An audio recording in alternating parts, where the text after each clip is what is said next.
Hello, welcome to கலாஸ் கறி வேட்டை. எல்லாரும் நல்லா இருக்கீங்களா? இன்னைக்கு நான் நல்ல ஒரு ரெசிபியாக வந்திருக்கேன். ரொம்ப ஈஸியாக பண்ணிடலாம், நல்ல டேஸ்டாகவும் இருக்கும். சப்பாத்தி, ஆப்பம், பூரி எல்லாத்துக்கும் கூட சாப்பிட்றதுக்கு நல்ல ஒரு காம்பினேஷன். குருமா தான் பண்ண போகிறேன். ஈஸியாக பண்ணக்கூடிய குருமா. அது குக்கரில் வச்சு பண்ணிடலாம். அது எப்படி பண்ணுறதுங்கிற கிச்சனில் போய் பார்க்கலாம். அப்போ என்னுடைய சேனல் இது வரைக்கும் நீங்கள் சப்ஸ்கிரைப் பண்ணலைன்னா தயவுபடி சப்ஸ்கிரைப் பண்ணிக்கோங்க. சப்ஸ்கிரைப் பண்ணும்போது பக்கத்தில் பெல் ஐகான் வரும். அது நீங்கள் கிளிக் பண்ணும்போது ஆல்ங்கிற ஆப்ஷன் வரும். அதையும் நீங்கள் கிளிக் பண்ணிங்கன்னா உங்களுக்கு நான் கொடுக்குற வீடியோஸ் எல்லாமே நோட்டிஃபிகேஷனில் வந்துட்டே இருக்கும். ஓகே, எப்படி பண்ணுறது பார்க்கலாமாங்க.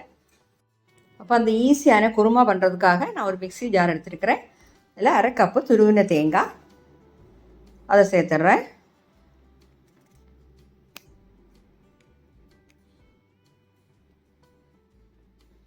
இது கூட நான் 2 பச்சை மிளகாய் சேர்க்குறேன். இங்கே உங்கள் காரத்துக்கு தக்கபடி சேர்த்துக்கோங்க. இது காரம் ஜாஸ்தி ஒன்றும் இல்லை, நார்மலாக தான் இருக்கும். 1 டீஸ்பூன் சோம்பு, 1 டீஸ்பூன் மிளகு, பெப்பர்,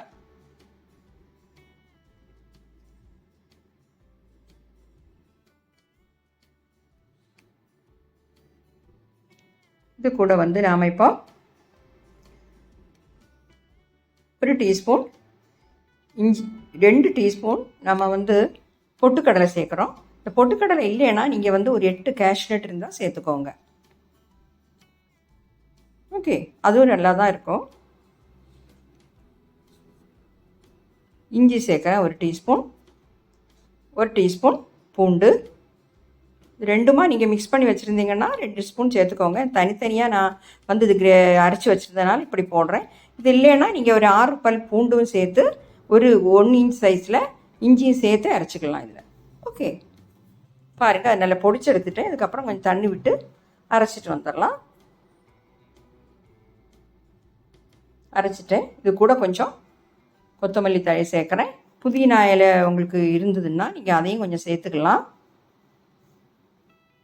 நல்ல ஃபைன் பேஸ்ட்டாக அரைச்சி எடுத்துக்கோங்க இந்த மாதிரி. இப்போ அதுக்காக ஒரு கடாய் நான் சூடு பண்ண வச்சுருக்கிறேன். அதில் ஆயில் சேர்த்துக்கலாம்.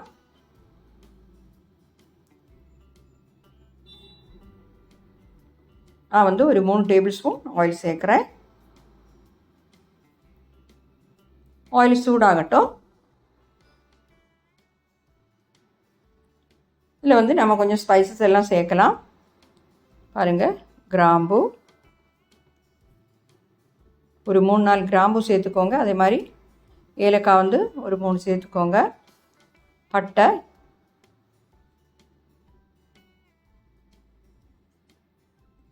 கல்பாசி கொஞ்சமாக சேர்த்துருக்கிறேன். விருப்பம் இருந்தால் நீங்கள் சேர்த்தா போதும். 1 டீஸ்பூன் சோம்பு. நம்ம அரைக்கிறதுக்கு சேர்த்துருக்குறோம் சோம்பு, மிளகு எல்லாம், ஆனால் இதுலேயும் சேர்க்கணும். 1 டீஸ்பூன் மிளகு சேர்க்கணும்.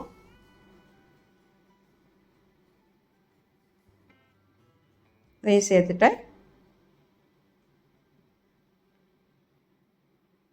பே லீஃப் சேர்த்துக்கலாம். இது எல்லாத்தையுமா நல்லா சூடு பண்ணிக்கோங்க. ஃப்ளேம் கம்மி பண்ணி வச்சுட்டு சூடு பண்ணுங்கள், தீஞ்சு போகக்கூடாது.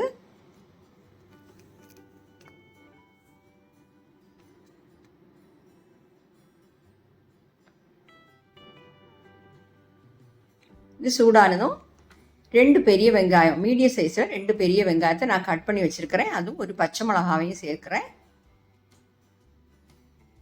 மீடியம் ஃப்ளேமில் வச்சு நல்லா வதக்கிக்கலாம்.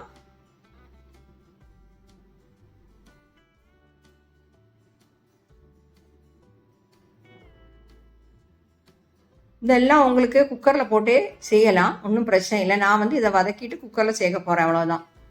இப்போ வெங்காயம் நல்லா வதங்கிடுச்சு. ஒரு குக்கரில் சேர்த்துடலாம். முதல்ல நீங்கள் குக்கரை வச்சு இந்த ஸ்பைசஸ் எல்லாம் சூடு பண்ணி வெங்காயத்தை வதக்கி அப்படியும் பண்ணலாம். ஓகே, பாருங்கள் நல்லா வதங்கிடுச்சு. இப்போ 3 தக்காளி நான் கட் பண்ணி வச்சுருக்கிறேன், அதையும் சேர்த்துட்றேன். நல்லா கிளறிக்கோங்க.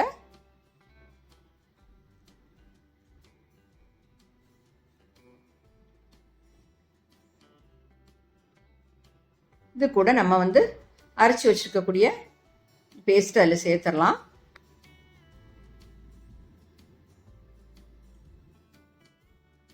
தேவைக்கு தண்ணியும் சேர்க்கணும். நாம்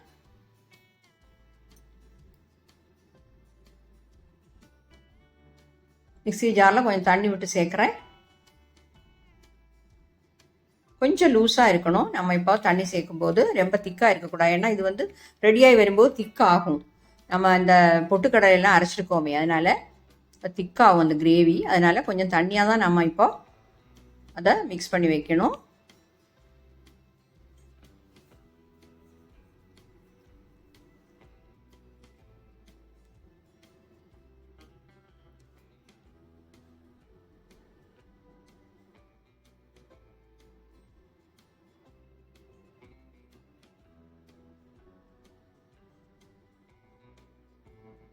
ஈஸியாக பண்ணக்கூடிய ஒரு குருமா தான் இது. இதில் வந்து நம்ம சால்ட்டு சேர்த்துக்கலாம்.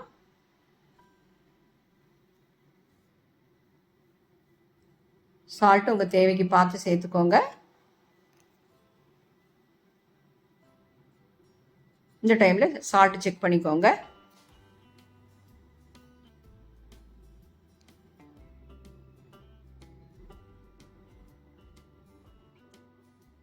பாருங்க, இந்த மாதிரி தண்ணி சேர்த்து இவ்வளோ லூஸாக நான் பண்ணியிருக்கிறேன்.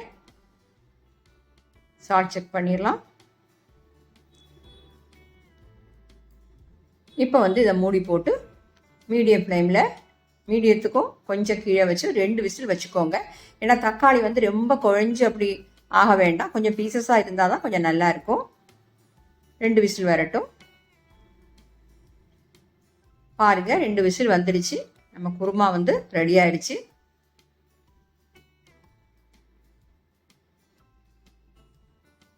எல்லாத்தையுமே கிளறிடலாம்.